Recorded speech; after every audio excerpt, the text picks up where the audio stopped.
Hello and welcome to our presentation on the Schlieffen Plan. The Schlieffen Plan was invented to make sure that Germany did not fight two front lines against Russia and France. They would go anti-clockwise, take Paris and go that way, whilst the French would seize the opportunity and take over Alsace-Lorraine. but they would be massacred by a German defending army.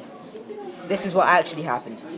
Germany went around, but they got held up by Belgium over here.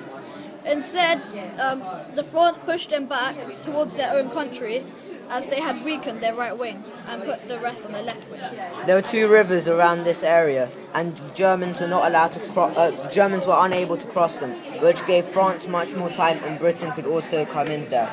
There were many reasons why the Schlieffen Plan failed. For example, Moltke. He was regarded as one of the worst generals in all of German military history. He actually weakened the right wing, which was going to go around Paris, and then he added them to the left wing to increase the defense. He did this by over 100,000 men. Secondly, it was Belgium. A town called Antwerp held out for 14 days, and this meant the British had more time to get involved, and the French had more time to gather their army. The third reason is the British. The Germans didn't think that British would come to the fight as Belgium were neutral. But the British held them quite well up at Mons. Germans thought that the British actually had machine guns, but they had rifles instead.